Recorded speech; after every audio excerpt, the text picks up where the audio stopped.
ನೀ ನೋಡಿದ್ರೆ ಅವ್ರಿಗೆ ಬೇಜಾರಾಯಿತು ಅಂತ ಇಲ್ಲಿ ನೀನು ನೊಂದ್ಕೋತಾ ಇದೆಯಾ. ಆದರೆ ಅವ್ರಿಗಾಗಿರೋ ನೋವು ಅವಮಾನ ಎಲ್ಲ ನೋಡ್ತಾ ಇದ್ರೆ ಈ ಮನೆಯಲ್ಲಿ ನಾನು ನನ್ನ ಮಗ ಏನೇನೆಲ್ಲ ಕಷ್ಟಪಟ್ವಿ ಆ ನರ್ಕ ಎಲ್ಲ ನೆನಪಾಗತ್ತೆ. ಆ ದೇವರು ಅನ್ನೋನು ಯಾವುದನ್ನು ಸುಮ್ಮನೆ ಕೊಡಲ್ಲ. ಅವನೇನೇ ಕೊಟ್ಟರು ಅದಕ್ಕೆ ಒಂದು ಅರ್ಥ ಇರುತ್ತೆ. ಬುಡಿಯತ್ತೆ, ಇವಾಗ ದೇವ್ರು ಎಲ್ಲ ಒಳ್ಳೇದು ಮಾಡೋನಲ್ವಾ? ಆದರೂ ಅವರು ನಿನ್ನ ಅವಿದ್ಯಾವಂತೆ ಅಂದ್ರಲ್ಲ, ಅದು ನಂಗೆ ನೋವಾಯ್ತಮ್ಮ. ಓದೇನು ಮುಖ್ಯ ಅಲ್ಲ ಅಲ್ವಾ ಬುಡಿಯತ್ತೆ? ಓದೇ ಮುಖ್ಯ ಅಲ್ಲ ಅನ್ನೋದಾದರೆ ನಿನ್ನ ಮದುವೆ ಟೈಮಲ್ಲಿ ನಾನು ತುಂಬ ಓದಿದ್ದಾನೆ, ಓದಿದ್ರೆ ತುಂಬ ಬೆಲೆ ಇದೆ ಅಂತ ಯಾಕೆ ಹೇಳ್ಸಿದ್ರು? ಹಾಗಿದ್ರೆ ಓದಿಗೆ ನಿಜವಾಗ್ಲೂ ಬೆಲೆ ಇದೆ ರಾಣಿ.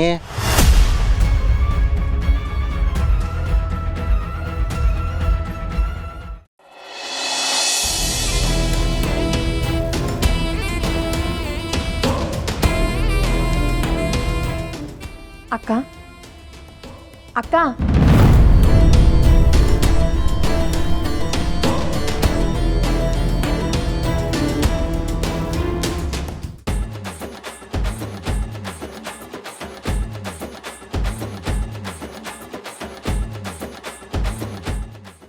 ಅಕ್ಕ, ನನಗೆ ಗೊತ್ತು ನಿಮಗೆ ನನ್ನ ಮೇಲೆ ಸಾನೇ ಕೋಪ ಬಂದೈತೆ ಅಂತ.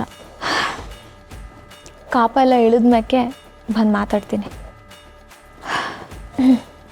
ಇದು ಈ ಮನೆಗೆ ಬಂದಿರೋ ಮೂಯಿ ತಗೊಳ್ಳಿ. ಏಯ್, ಏನೋ ನಿನ್ನ ಪಾಡಿಗೆ ಇಟ್ಬಿಟ್ಟು ಹೋಗ್ತಾ ಇದೆಯಲ್ಲ, ನಿಂಗೆ ಸಿವಿಕ್ ಸೆನ್ಸ್ ಅನ್ನೋದಿಲ್ವಾ? Don't you have manners?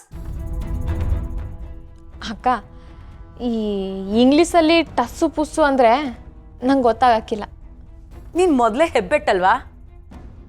Degree ಓದಿರೋ ನಾನೆಲ್ಲಿ, ಹೆಬ್ಬೆಟ್ಟಾಗಿರೋ ನೀನೆಲ್ಲಿ? ಬರೀ ಹೆಬ್ಬೆಟ್ಟಷ್ಟೇ ಅಲ್ಲ ಅಕ್ಕ, ನನಗೆ ಸೈನ್ ಎಲ್ಲ ಮಾಡೋಕ್ಕೂ ಬರ್ತದೆ. ಅಯ್ಯೋ, ನಿನ್ನಂತೋಳು ಹೋಗಿ ಹೋಗಿ ರಾಣಿ ಅಂತ ರಾಣಿ. ಅಕ್ಕ, ನನಗೆ ಗೊತ್ತೈತೆ ನಿಮಗೆ ನನ್ನ ವಿಸಿನಾಗೆ ಸಾನೆ ಕೋಪ ಬಂದೈತೆ ಅಂತ. ಆದರೆ ನಾನು ಏನು ಮಾಡಲಿ? ದೊಡ್ಡವ್ರು ಹೇಳಿದ್ದನ್ನ ಮಾತನ್ನ ನಾನು ಕೇಳಬೇಕಲ್ವಾ? ಅದಕ್ಕೆ ಕೂತ್ಕೊಂಡೆ ಆಟೆಯ. ಹಾಕ್ಬಿಟ್ಟು ನಿಮ್ಮನ್ನ ಎಬ್ಸಿ ಆ ಜಾಗಕ್ಕೆ ನಾನು ಕೂತ್ಕೋಬೇಕು ಅಂತಲ್ಲ. ನೋಡು, ನೀನು ಹೇಳು ಬಿಡು, ಅವಮಾನ ಆಗಿರೋದು ನನಗೆ ತಾನೇ.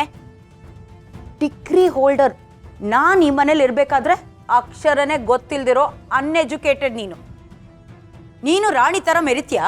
ಹೇಳೋ, ನನ್ನನ್ನು ಮೀರಿಸ್ತೀಯಾ? ಮೀರಿಸ್ತಾಳೆ.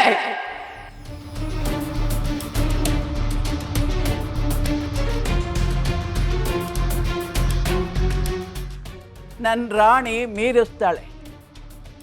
ನಿನ್ನೇನು ಮಾತ್ರ ಅಲ್ಲ, ಎಲ್ರನ್ನೂ ಮೀರಿಸ್ತಾಳೆ. ಮುಖ್ಯವಾದ ವಿಷಯ ಮಾತಾಡಬೇಕು. ನಾನು ಇಲ್ಲೇ ಕೂತಿರ್ತೀನಿ, ಹೋಗಿ ಎಲ್ರನ್ನೂ ಕರ್ಕೊಂಡು ಬಾ. ಹೋಗೆ.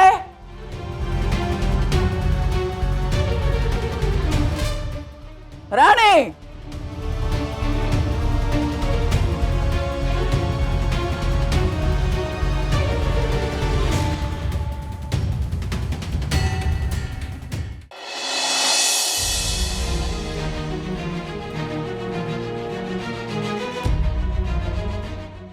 ಶಿವು, ಪಾರು, ಆಗಿದ್ದಾಗೋಯ್ತು ಅಂತ ಬಿಡೋ ಮಗನೇ ಅಲ್ಲ ನಾನು.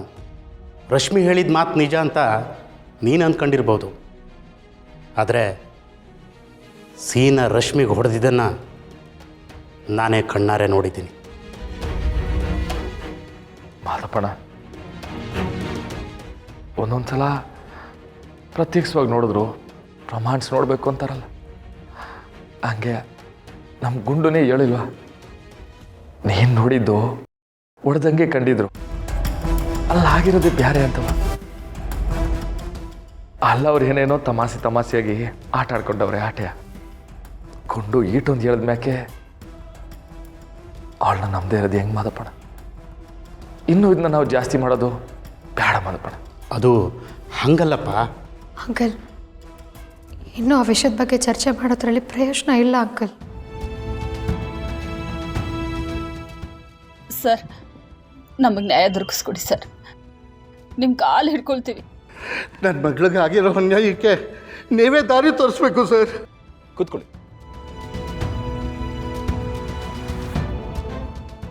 ಸಾಲ ಸೋಲ ಮಾಡಿ ನನ್ನ ಮಗಳಿಗೆ ಅದ್ಧೂರಿಯಾಗಿ ಮದುವೆ ಮಾಡಿಕೊಟ್ಟೆ ಸರ್. ಅವ್ರು ಕೇಳಿದ ಒಡವೆ ಎಲ್ಲ ಮಾಡಿಸ್ಕೊಟ್ಟೆ, ಕೇಳಿದಷ್ಟು ಹಣನೂ ಕೊಟ್ಟೆ ಸರ್. ಆದರೂ ಈಗಲೂ ಅವ್ರಿಗೆ ದುರಾಸೆ ತಪ್ಪೇ ಇಲ್ಲ ಸರ್. ಅದು ಕೊಡು ಇದು ಕೊಡು ಅಂತ ಪೀಡಿಸ್ತಾರೆ. ನನ್ನ ಮಗಳಿಗೆ ಹಿಂಸೆ ಕೊಟ್ಟು ತವ್ರ ಮನೆಗೆ ಕಳಿಸಿ ಹಣ ಕೇಳಿಸ್ತಾ ಇದ್ರು ಸರ್. ನಾವು ಈಗ ಸರಿ ಹೋಗುತ್ತೆ ಆಗ ಸರಿ ಹೋಗುತ್ತೆ ಅಂತ ಕಾದು ಕಾದು ಸಾಕಾಯಿತು. ಕೊಡೋಕ್ಕಾಗಲ್ಲ ಅಂತ ಹೇಳಿದ ಒಂದೇ ಮಾತು ಸರ್. ಅವಳಿಗೆ ಚಿತ್ರ ಹಿಂಸೆ ಕೊಟ್ಟು ಸೀಮೆ ಎಣ್ಣೆ ಓದು ಬೆಂಕಿ ಸಾಯಿಸ್ಬಿಟ್ರು ಸರ್.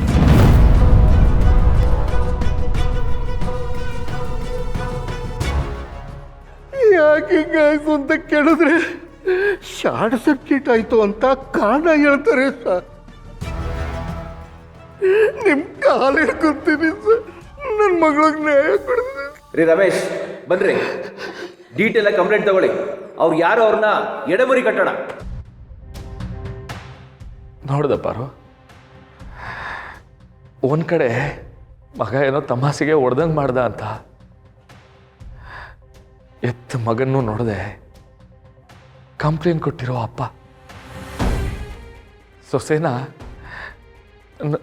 ತನ್ನ ಮಗಳಿಗಿಂತ ಹೆಚ್ಚಾಗಿ ಪ್ರೀತಿ ಮಾಡಿ ಕಾಪಾಡೋ ಮಾವ. ಅದೇ ಇನ್ನೊಂದು ಕಡೆ ಜೀವಮಾನದಾಗೆ ದುಡ್ದಿರೋ ಎಲ್ಲ ಹಣನ ತಗೊಬಂದು ಅಲ್ಲಿ ಸುರಿದ್ರೂ ಸೊಸೆನ ಸುಟ್ಟಾಕ್ಬಿಡು ಅಂತ ಅತ್ತೆ ಮಾವ. ಅಯ್ಯೋ, ಹಿಂಗಾದ್ರೆ ಹೆಣ್ಣೆತ್ತವರು ತಮ್ಮ ಮನೆ ಮಗಳನ್ನ ಗಂಡನ ಮನೆಗೆ ಹೆಂಗೆ ಕಳ್ಸ್ಕೊಟ್ಟಾರು? ಎಲ್ಲರೂ ಕೆಟ್ಟವರಾಗ್ಬಿಟ್ರೆ ನಮ್ಮಂಥವ್ರ ಗತಿ ಏನಪ್ಪಾರು? ಸುಮ್ಕಿರು ಶಿವು, ಈ ಮಾತನ್ನ ನೀನು ಹೇಳಬೇಡ. ನೊಂದವ್ರಿಗೆ ಜನ ಇನ್ನೂ ನೋಯಿಸೋದು. ಕೆಟ್ಟವ್ರ ಮನೆಗೆ ಯಾರೂ ಹೆಣ್ಣು ಕೊಡಲ್ಲ. ಕೊಟ್ಟ ಮೇಲೆ ಅವ್ರು ಕೆಟ್ಟವರು ಅಂತ ಗೊತ್ತಾದ ಮೇಲೆ ಆರೋಪನೂ ಹೆಣ್ಣು ಕೊಟ್ಟವ್ರ ಮೇಲೆ ಬರುತ್ತಪ್ಪ. ಅನ್ಯಾಯವಾಗಿ ಮನೆ ಹೆಣ್ಮಗಳನ್ನು ಬಾವಿಗೆ ತಳ್ದ ಅಂತ. ತಿಟಾಕಣ್ ಮದಪ್ಪಣ್ಣ, ಮ್ಯಾಲೊಬ್ಬ ಭಗವಂತವನಲ್ಲ, ಯಾರಿಗೆ ಯಾರು ಅಂತ ಮೊದಲೇ ಗಂಟು ಹಾಕಿರ್ತಾನಂತೆ. ಅದನ್ನ ಯಾರ ಕೈಯಿಂದನೂ ತಪ್ಸಕ್ಕಾಗಕ್ಕಿಲ್ಲ. ಎಲ್ಲನೂ ಆ ಮಕ್ಕಳವನ್ನೇ ಕಾಪಾಡಬೇಕು. ಎಲ್ಲರನ್ನ ಕಾಪಾಡು ತಾಯಿ. ನಡ್ರಿ ಮದಪ್ಪಣ್ಣ, ಹೋಗೋಣ.